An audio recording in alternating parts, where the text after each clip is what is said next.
Assalamualaikum warahmatullahi wabarakatuh. Saya Kevin. Aku Sinau. Saya Radit. Saya Zidan. Saya Adi. Saya Reno. Dan kita sekarang ada di Masjid Agung Surakarta.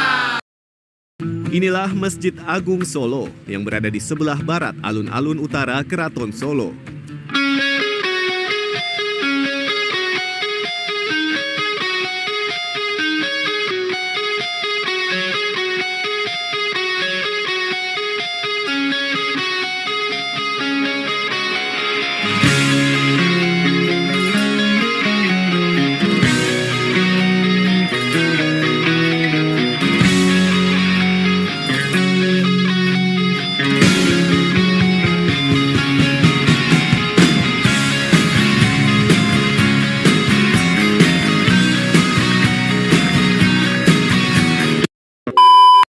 Kita mau ngapain sih teman-teman? Nah, hari ini kita akan menjelaskan tentang sejarah, filosofi, dan juga arsitektur yang ada di Masjid Agung Kota Surakarta ini. Betul. Terus?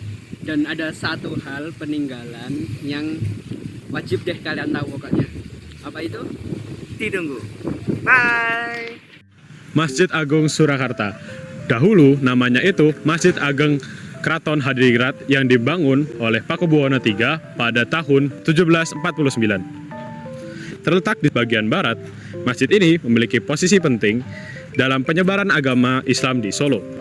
Pembangunan masjid ini tidak terlepas dari peran penting yang dipegang oleh seorang raja yang pada saat itu. Ketika itu, raja tidak hanya menjadi pemangku kekuasaan tertinggi dalam pemerintahan, tapi juga dalam penyiar agama Islam. Selain itu juga, pemilihan lokasi masjid yang dekat dengan keraton terinspirasi dari Masjid Agung Demak yang juga dibangun di dekat keraton dan alun-alun keraton. Berdiri di atas lahan seluas hampir 1 hektar, bangunan utama masjid yang berukuran 34,2 kali 35,5 meter mampu menampung sekitar 2.000 jamaah. Sepanjang perjalanannya, masjid ini telah melalui beberapa penambahan dan renovasi. Bangunan yang pertama dibuat adalah bagian utama masjid. Penambahan pertama dilakukan oleh Pakubuwono keempat yang memberikan kubah di bagian atas masjid. Tidak seperti kubah pada umumnya yang bergaya seperti Timur Tengah, kubah pada masjid ini bergaya Jawa. Bentuknya menyerupai paku bumi. Jadi guys, pada masa Pakubuwono X, masjid ini mengalami beberapa perubahan yang sangat penting. Di antaranya, di sini kita bisa melihat sebuah menara dan juga jam matahari atau yang bisa kita sebut sebagai jam istiwa. Fungsi dari kedua benda tersebut adalah untuk menentukan kapan itu waktu sholat.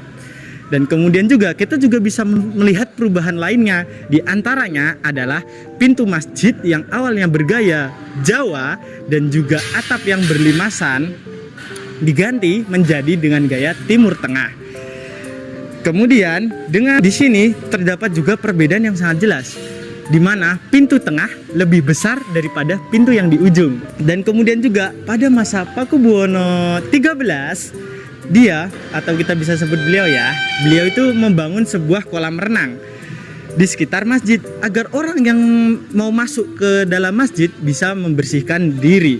Namun pada akhirnya kolam tersebut tidak digunakan. Dan beliau juga membangun sebuah ruang kaputren dan serambi di bagian depan masjid. Jam bencet atau jam istiwa adalah jam yang digunakan untuk menunjukkan waktu sholat zuhur atau asyar. Jam ini dibuat pada saat pemerintahan Pakubuwono VIII pada tahun 1855 Masehi atau 1784 Jawa. Jam istiwa memiliki beberapa keistimewaan. Yang pertama, jam ini digunakan untuk menunjukkan waktu zuhur dan asyar, menggunakan bayangan paralel sinar matahari untuk menentukan waktu sholatnya.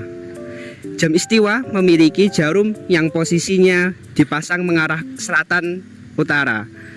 Jam istiwa terdiri atas 2 alat peraga, yaitu tiang dan membentuk serpihan tembaga. Jam istiwa juga tidak bisa terbaca dengan jelas apabila mendung atau saat sore hari. Jam istiwa merupakan salah satu keunikan Masjid Agung Surakarta. Jam istiwa merupakan teknologi sederhana namun memiliki fungsi maksimal. Sebelum orang mengenal arloji Jam istiwa atau jam bencet menggunakan sinar matahari untuk menunjukkan waktu sholat zuhur dan asyar. Masjid Agung Surakarta memiliki banyak sekali filosofi dari bangunannya. Di antaranya atap tumpang tiga. Atap tumpang tiga pada masjid ini melambangkan pokok-pokok kerukunan Islam, yaitu iman, Islam, dan ihsan. Mustaka atau mahkota atap masjid melambangkan Pakubono yang berarti penguasa bumi.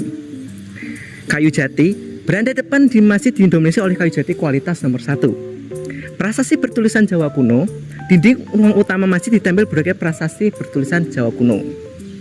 Relief di gapura. Pada pintu tengah gapura terdapat relief dari kayu yang menggambarkan bumi, bulan, matahari, dan bintang dengan mahkota raja di atasnya. Panel kayu berhias relief Arab. Pintu penggapit di sisi utara dan selatan terdapat panel kayu berhias relief Arab. Masjid Agung Surakarta juga memiliki warisan sejarah dan bentuk nyata penerapan struktur arsitektur Jawa. Bangunan ini dibangun pada era Pakubono III dan mendapat pengaruh gaya arsitektur Jawa kuno dan Belanda. Jadi, gimana nih? Masjidnya bagus banget kan? Nah, kali kita sudah mengunjungi Masjid Agung Kota Solo ini. Mulai dari kita bisa belajar dari filosofi, arsitektur, jam istiwa, bahkan bangun-bangunannya dan juga sejarah kapan berdirinya Masjid Agung Kota Solo ini. Yuk, cintai kotamu, lestarikan budayamu.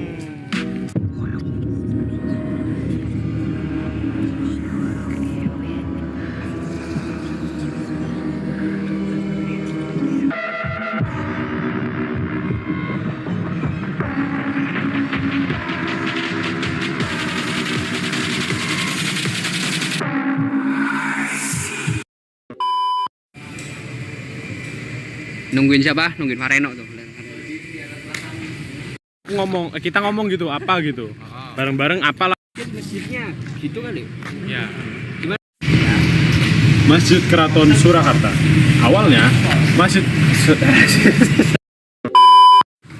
Jadi guys, ini adalah barang fisik yang akan kita presentasikan di Jumat besok. Bener aja. Ya, benar.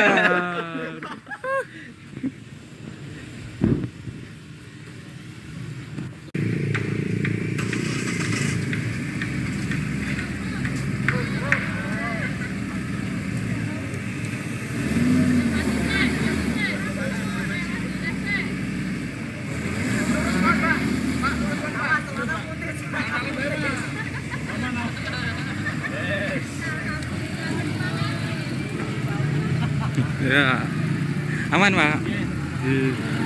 Hei.